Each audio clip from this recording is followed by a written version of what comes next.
A gente tem a oração do Pai Nosso, que é muito conhecida, mas pouco vivida, no livro de Mateus 6, versículo 6. Ele diz assim, ó, Jesus falou: mas você, quando orares, entra no teu aposento, no teu quarto, e fecha a tua porta.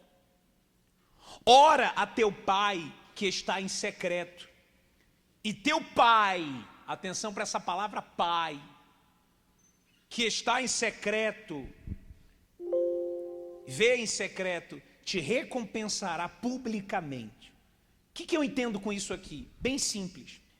Pastor, a gente ora aqui em público, tem algum problema? Não tem problema algum. Mas ele estava falando para pessoas que tinham o costume de passar uma imagem religiosa, passar uma imagem tradicional de que são santas, que são mais ungidas, mais consagradas do que outras pessoas, apenas por orar bonito em público.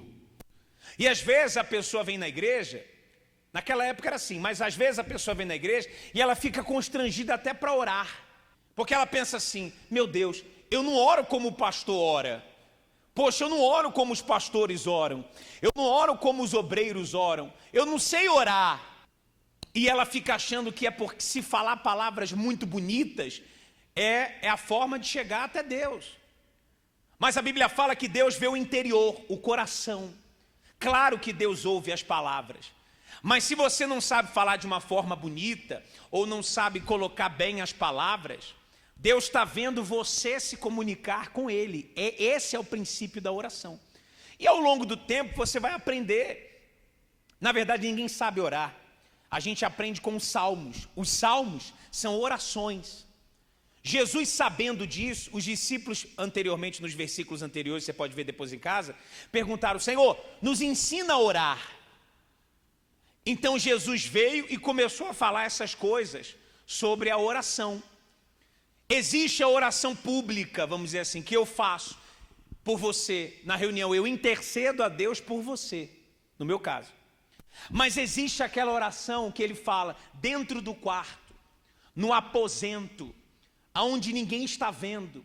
E ele diz que a recompensa vai ser pública. As pessoas vão ver Deus te honrar do lado de fora, mas não vão saber de onde vem a sua força. Orar em secreto, no aposento, no quarto, com a porta fechada, representa isso: intimidade com Deus. Intimidade com Deus. Então, às vezes, a pessoa não tem essa prática de orar publicamente, ou quem olha assim fala, uma mulher normal, um homem normal, e vem algumas recompensas públicas a esse homem, a essa mulher, e todo mundo fica assim: meu Deus, que isso, assusta. Tem certas coisas que acontecem, as notícias boas, que você, meu Deus, olha o que aconteceu com a fulana. Caramba, olha o que aconteceu com o ciclano. Olha isso, notícias boas. Mas ninguém viu, e não é para ninguém ver, o que você estava fazendo em secreto. Quando ninguém estava olhando, quando os holofotes não estavam em você. E Deus promete honrar nos holofotes o que você faz por detrás dos holofotes. Está lá. Deus promete honrar publicamente, o que você faz em secreto, se você de fato tiver comunhão com Ele em secreto. Esse é o primeiro ensinamento que eu aprendo sobre a oração com o Senhor Jesus aqui. Então, teu Pai que vê em secreto te recompensará. Por que a palavra Pai? Porque Ele está falando com quem é filho de Deus. Ele não está falando com quem é criatura apenas. Se você ainda não é filho de Deus, o primeiro passo é se tornar filho de Deus, para você tomar posse da promessa.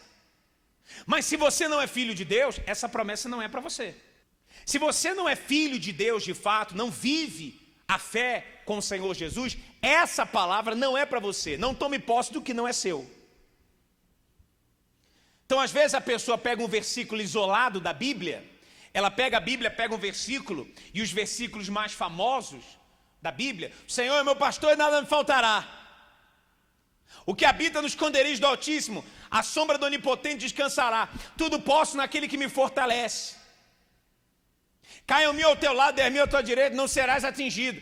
Só pega versículos isolados da Bíblia e a pessoa tenta pegar e aplicar na sua própria vida esse versículo, mas ela não entende com quem o versículo está falando e para quem aquela palavra é. Não é para ela, porque ela não tem vivido o que a palavra fala anteriormente. Então ela é como se você pegasse a lei do Brasil e só quisesse saber dos direitos. Eu tenho direito disso, tenho direito daquilo, tenho direito disso, tenho direito daquilo, mas você ignora os deveres da lei, os deveres de cidadão. Então tem gente que só quer o direito, mas na hora de pagar o preço, ela não quer pagar, ele não quer pagar, não quer pagar o preço. Então, tudo na vida tem isso. Tem gente que quer o direito, mas não quer passar pelo dever, não quer fazer a sua parte. E Jesus está ensinando isso. Pastor, eu tenho que me tornar filho de Deus. Você precisa primeiro, se não é, tornar-se filho. Entenda, filho não é criatura. Todos são criaturas, mas nem todas as pessoas são filhos. Filho é quem obedece à vontade do Pai, se referindo a Deus. Biblicamente falando, o filho é quem obedece à vontade do Pai, que nasceu de Deus, tem que nascer da palavra, nascer de Deus para se tornar filho de Deus. Então entenda, e ele fala, versículo 7, e orando, não use de vãs repetições, como os estrangeiros, que pensam que por muito falarem, serão o quê? Está aí um outro problema da religião. Um outro problema das pessoas. Elas acham que falaram demais, ou se repetir várias vezes, Deus vai ouvir mais do que outras pessoas. Posso falar uma coisa para você? Vai doer um pouco. Posso falar? Deus não é surdo. Deus ouve. Não é por você repetir a mesma coisa. Tem gente que fica repetindo uma missa várias vezes. Tem gente que pega a oração do Pai Nosso, que é de Jesus, mas repete como uma mantra, para nós estar no céu santificado seja, aí acaba, para nós estar no céu 7 vezes, para nós estar no céu santificado seja. A missa, ela fica repetindo, como se Jesus, ou Deus, fosse surdo e não entendesse, e precisava falar mais forte para entender. Deus não precisa que você fique repetindo repetições, porque Ele está perto. Ele é Deus, Ele ouve até o que você nem fala verbalmente. Mas por que eu tenho que orar? Porque eu estou demonstrando dependência de Deus. Deus está aqui, eu dependo do Senhor. Teu filho não precisa falar com você, mas você gosta que ele fale com você. Por quê? Porque ele está demonstrando que confia, que depende, que quer a ajuda tua. Deus sabe tudo que tem dentro da nossa cabeça, tudo. Ele sabe o que você vai fazer amanhã, Ele sabe o que você está pensando agora, Ele sabe das coisas mais profundas do seu interior, mas ainda assim Ele quer se relacionar com o ser humano, e a oração é uma relação entre a pessoa e Deus. Então Ele diz, para você entender, então quem falou isso aqui não foi um homem, foi Jesus. Não use de vãs repetições. Tem gente que na hora da busca ou na hora da oração fica, meu Deus, meu Pai, meu Pai, meu Deus, meu Deus, meu Pai, meu Pai, meu Deus, meu Pai. Ou seja, ela não entende, ela ora como se fosse um repetidor, uma caixa de som. Ela não pensa, e Deus quer que você raciocine o que você fala. Por isso que Ele fala, não fique repetindo um monte de coisa. Quando a gente ora, a gente tiça a pessoa a orar na igreja, mas a oração tem que vir do seu intelecto, do seu raciocínio. Você tem um cérebro para pensar no que você fala, da sua forma, com as suas palavras, colocando sempre o nome de Jesus em primeiro. Ó Deus, ó Pai, em o nome do Senhor Jesus. Aí você fala. E aí ele desenvolveu um modelo. Não sejam semelhantes a eles, porque o vosso Pai sabe do que é o quê? Necessário antes de vocês pedirem. Portanto, vocês orareis assim: Pai nosso. Veja, ele está falando com quem é filho. Pai nosso, que está onde? Nos céus. Deus está nos céus. O reino dele, a gente tem falado quarta-feira e vai continuar falando quarta-feira, o reino dele está onde? Nos céus. Santificado seja o teu nome. Por que o nome de Jesus ser santificado? Por que a santidade no nome de Jesus? A separação no nome de Jesus. A Bíblia fala para a gente não falar nem o nome de Jesus em vão. Que agora a gente sabe que é o nome de Deus, antigamente não sabia. Mas o nome do Senhor Jesus em vão. Santificar. Como é que eu santifico o nome do Senhor Jesus na minha vida? Quando eu obedeço a palavra dele na minha vida. Quando eu mostro Jesus com as minhas atitudes. Quando eu mostro Jesus com o meu caráter. Quando eu mostro Jesus com a minha maneira de pensar, de agir, de falar. Eu mostro Jesus no meu comportamento. Então ele diz, santificado seja o teu nome. Venha o teu reino. O reino de Deus começa aqui na terra. Ele está pedindo o reino de Deus. E o reino dos céus está onde? No céu. Ninguém aqui agora, ninguém aqui está no reino dos céus.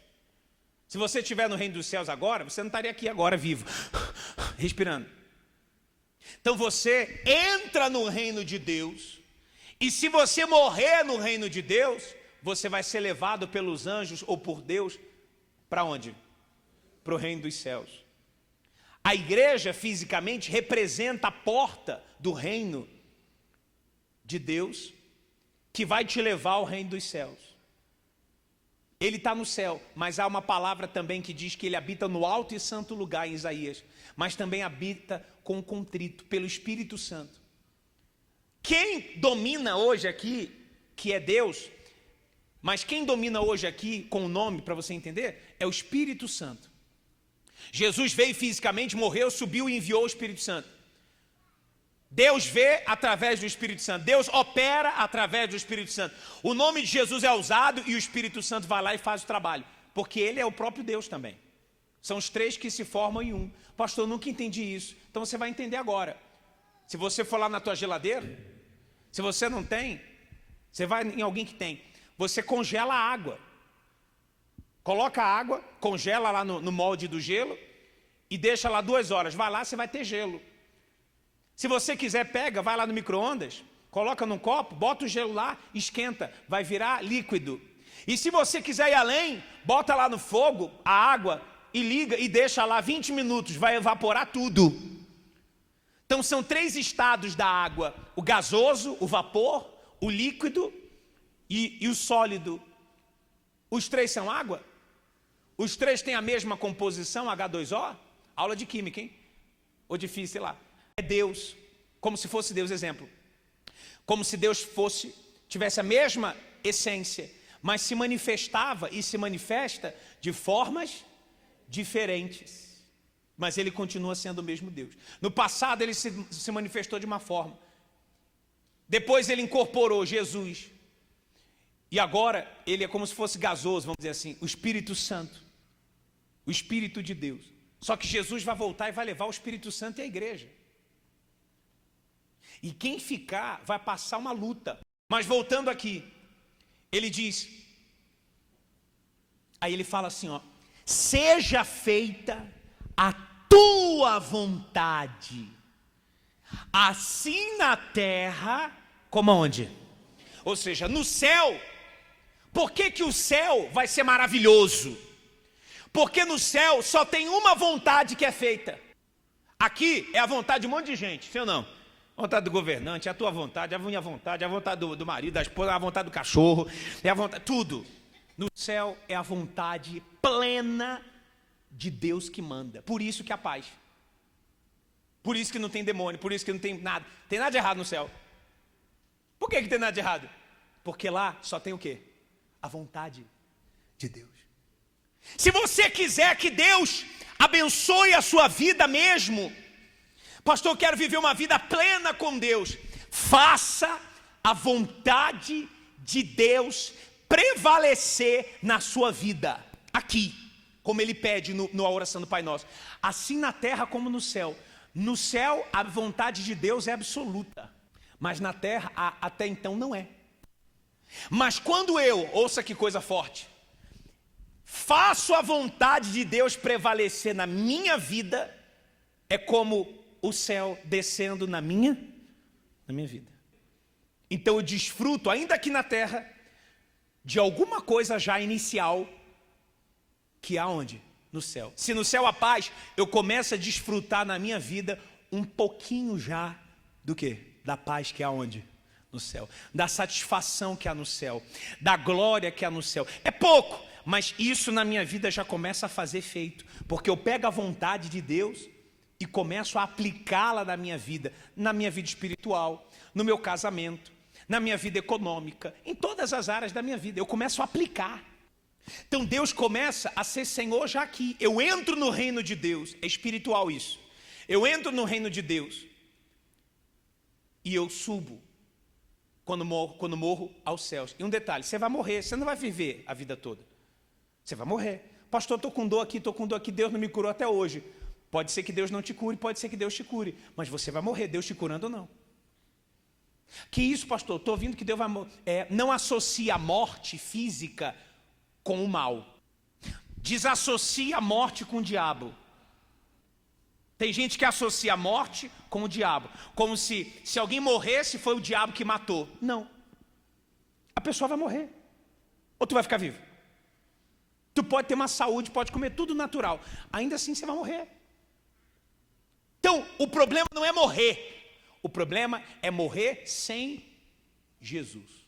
Se você morrer sem Jesus, então você vai para a segunda morte. A palavra morte significa isso. Separação, no hebraico e no grego. Separação. O que é a primeira morte, biblicamente? A primeira morte é a que a gente está acostumado a falar. Fulano morreu.